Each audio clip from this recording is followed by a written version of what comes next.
Part 2 Video Script Channel at Karamat 63 Karamat Hussain Janjua. Advocate Paragraph 1 Scene 1 Opening Continuation. Welcome to Part 2 of this important discussion. In Part 1, we saw how gold shocked the world. Now we go deeper into causes, effects, and solutions. This part decides understanding, not panic. Paragraph 2 Scene 2 Real Cause Number 1. The first real cause is global uncertainty. Wars, trade conflicts, and political instability. When future looks unclear, money seeks safety. Gold becomes the natural shelter. Paragraph 3 Scene 3. Real cause number 2. The second cause is weakening paper currencies. Excessive printing of money reduces real value. Inflation silently eats savings and income. Gold resists inflation better than cash. Paragraph 4 Scene 4 Real cause number 3. Central banks are not innocent spectators. They are buying gold in record quantities. This reduces market supply significantly. Demand rises and prices follow. Paragraph 5 Scene 5 Effect on common people. For common people, life becomes expensive. Jewelry, weddings, and savings cost more. Small investors feel fear and confusion. Gold becomes emotional, not rational. Paragraph 6 Scene 6 Effect on economy. High gold prices hurt importing countries. Foreign exchange reserves face pressure. Trade deficits widen silently. Economic planning becomes difficult. Paragraph 7 Scene 7 Is this a bubble? Some experts call this a bubble. Others say this is a new normal. Reality lies somewhere in between. Gold corrects, but rarely collapses. Paragraph 8 Scene 8 Possible solutions. Stability comes from strong economic policy, controlled inflation, and fiscal discipline. Reduced geopolitical tensions globally. Confidence lowers the rush to gold. Paragraph 9 Scene 9 What should you do? Do not buy gold in fear. Do not sell gold in panic. Balance is the golden rule. Knowledge protects more than metal. Paragraph 10 Scene 10 Final Conclusion and CTA. Gold is not the enemy. Ignorance is understanding. Markets is a form of power. If you value clarity, truth, and awareness, subscribe to Karamat 63 and stay informed. Welcome back to Part 2 of our deep dive into the shocking surge in gold prices.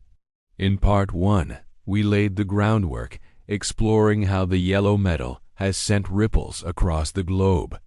Now, it's time to peel back the layers and understand the real forces at play.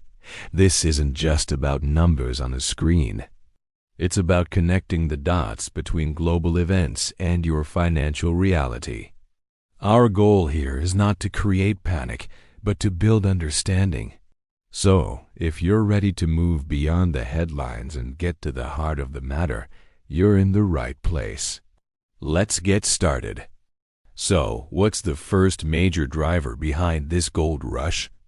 It's a word we've heard all too often lately: uncertainty. Think about it. When we see wars flaring up, ongoing trade conflicts between major economic powers, and political instability spreading across different regions, what happens to confidence?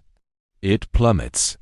When the future of the global economy looks foggy and unpredictable, investors and even entire nations start looking for a safe harbor. They need somewhere to park their wealth that feels solid and dependable, something that has stood the test of time. For millennia, that safe harbor has been gold. It's the natural shelter in a financial storm, an asset that isn't tied to the promises of any single government or corporation. This flight to safety is a powerful force, and it's a primary reason we're seeing gold prices climb. Now for the second major cause, and this one hits a little closer to home for all of us. It's the weakening of paper currencies, or what you might call fiat money, like the dollar, the euro, or the rupee.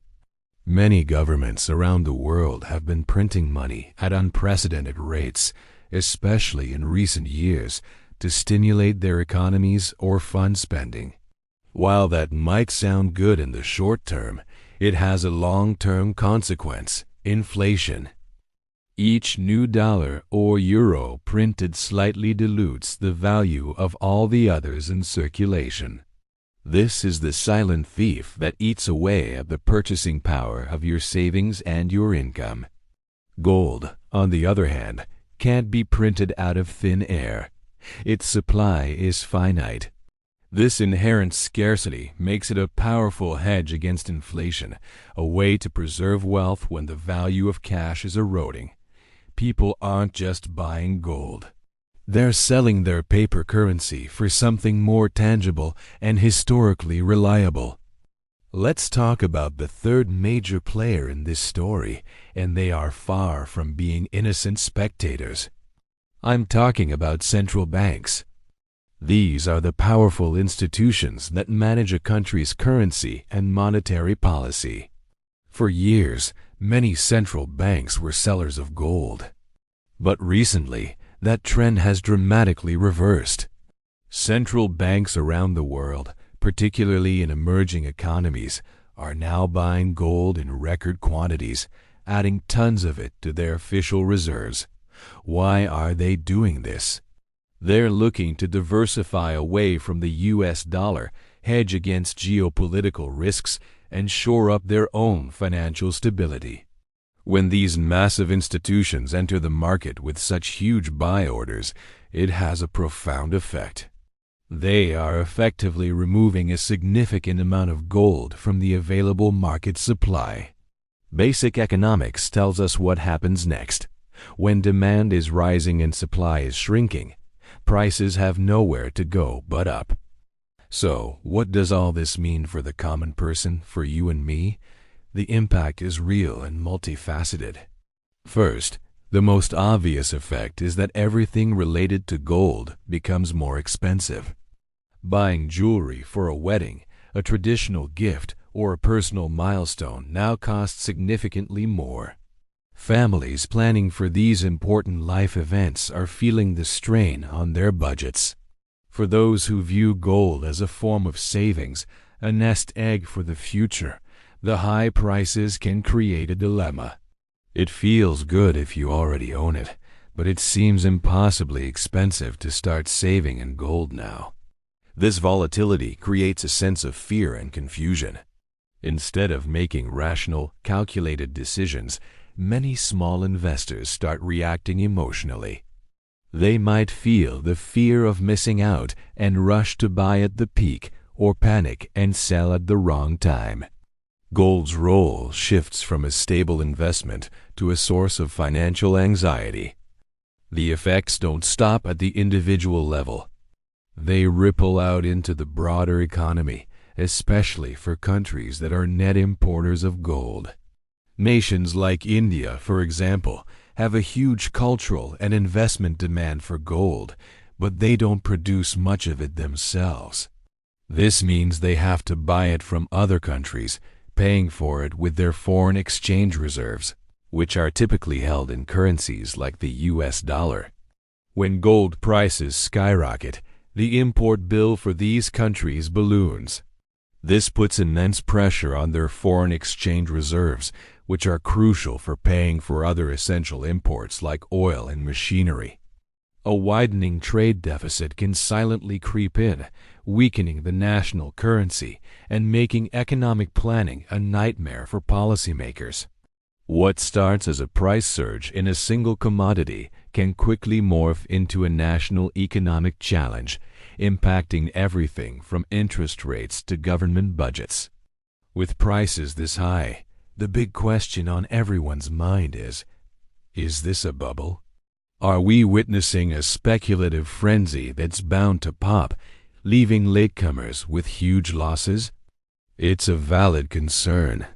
Some experts will point to the rapid price increase and tell you, yes, this is a classic bubble. They argue that the price has become detached from fundamental value and is being driven purely by speculation and fear.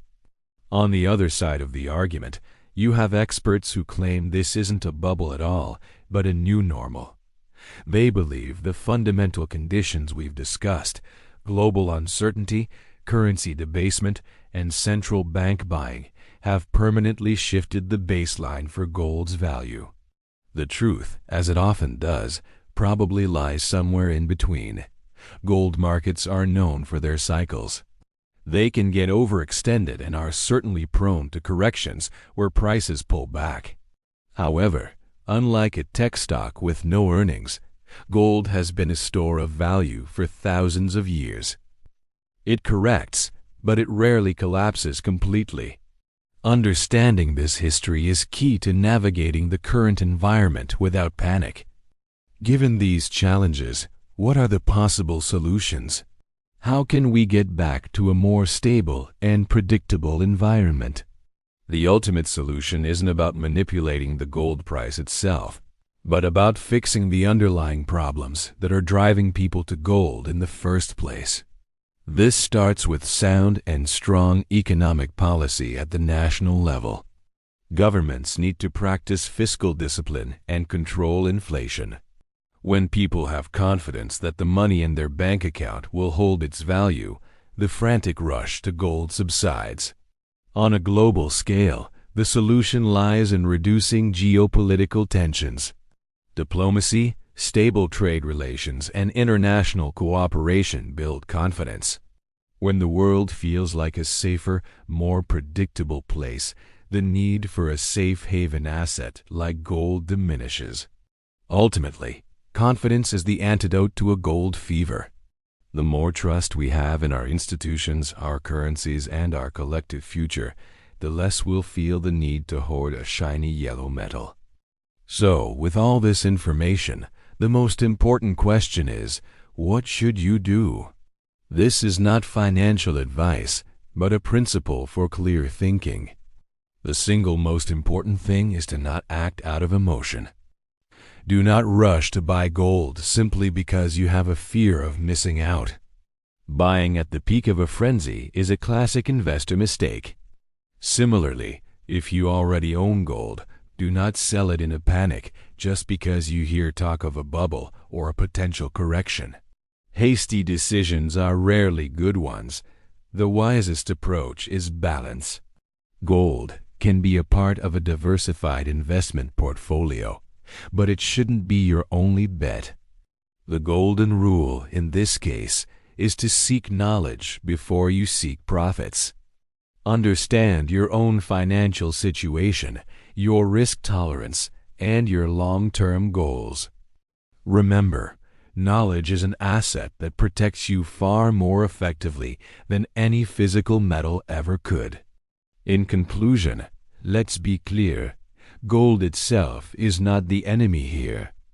It's simply a barometer, a messenger reflecting the deeper anxieties and imbalances in our global economic and political systems.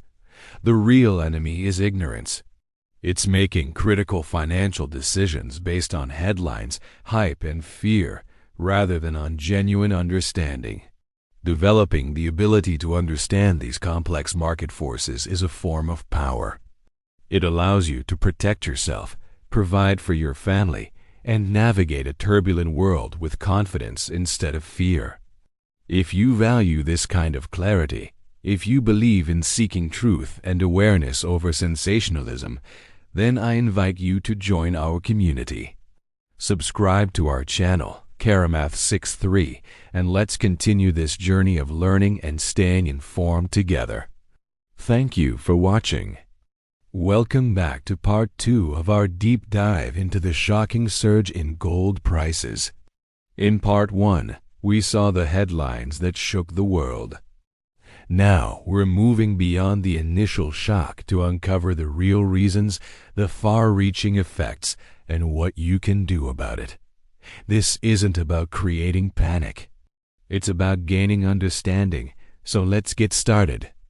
So, what's the first real cause behind this gold rush? It's one word: uncertainty. When you look at the global stage, you see trade conflicts, political instability, and simmering tensions. In times like these, When the future feels unpredictable, investors and even entire nations look for a safe haven. They pull their money out of more volatile assets and seek shelter. Gold, with its millennia-long history as a store of value, becomes the natural, instinctive choice. It's the financial world's equivalent of a storm shelter. The second major driver is the weakening of traditional paper currencies like the dollar or the euro. Think about it. Governments around the world have been printing money at an unprecedented rate to stimulate their economies.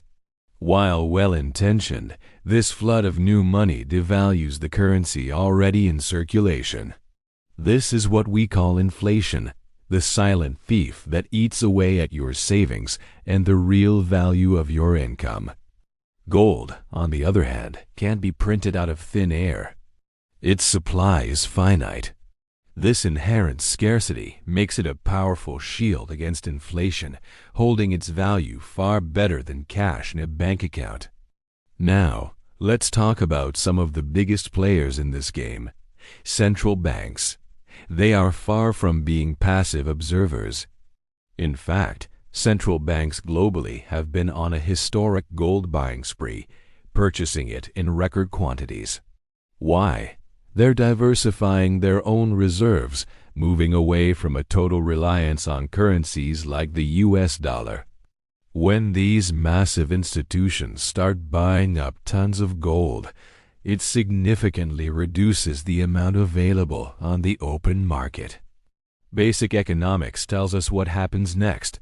When supply tightens and demand remains high or even increases, prices have nowhere to go but up. So, what does this all mean for the average person, for you and me? The impact is very real and often very personal. The dream of buying jewelry for a wedding or as a gift suddenly becomes much more expensive. The tradition of saving for your children's future by purchasing gold becomes a heavier financial burden.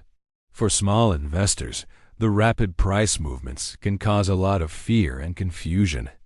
Decisions about gold can become emotional, driven by the fear of missing out or the panic of a potential crash, rather than being based on a rational investment strategy. The ripple effects don't stop at the individual level. They impact entire economies. For countries that are net importers of gold, like India, the high prices put immense pressure on their foreign exchange reserves. They have to spend more of their valuable dollars or euros to buy the same amount of gold, which can widen their trade deficit. This makes economic planning much more challenging for governments. They have to balance cultural demand for gold with the macroeconomic stability of their country, a tightrope walk that gets harder as prices climb. This brings us to the million-dollar question. Is this a bubble? Are we seeing a speculative frenzy that's bound to pop with prices crashing back down? Some experts will tell you yes, that this is unsustainable. Others argue that this is the new normal, reflecting a permanent shift in the global financial landscape. The truth, as it often does, probably lies somewhere in between. Gold markets are known for their cycles. Prices can and do correct, sometimes sharply. However, a complete and total collapse is rare. What we're likely seeing is a fundamental repricing based on new global realities, not just pure speculation. If high prices are the problem, what are the solutions? On a global scale, the answer lies in stability. This starts with strong, sensible economic policies from major governments controlling inflation, maintaining fiscal discipline, and not devaluing their own currencies. Just as importantly, it requires a reduction in geopolitical tensions. When nations feel secure and trade flows smoothly, the frantic rush to a safe haven like gold subsides. Confidence in the global system is the ultimate antidote to sky-high gold prices. So, with all this information, what should you do? The most important advice is this: Do not make decisions based on fear. Don't rush to buy gold just because the price is soaring, and don't panic sell what you own because you're afraid of a crash. The wisest approach is to take a step back and aim for balance. Diversify your investments. Don't put all your eggs in one basket, whether that basket is gold, stocks, or real estate. And most critically, educate yourself. True security comes from knowledge, not from owning a particular metal. Understanding the market protects your wealth far more effectively than simply holding gold. In the end, gold itself is not the enemy. The real danger is ignorance. When you understand the forces moving the markets, you gain a form of power. You can make calm, informed decisions for your financial future instead of being tossed around by headlines and hype. If you value this kind of clarity, if you want to understand the truth behind the numbers, and if you want to stay aware of the forces shaping our world, then make sure you subscribe to this channel, Karamat Hussain Janjua Advocate. Thank you for watching, and stay informed.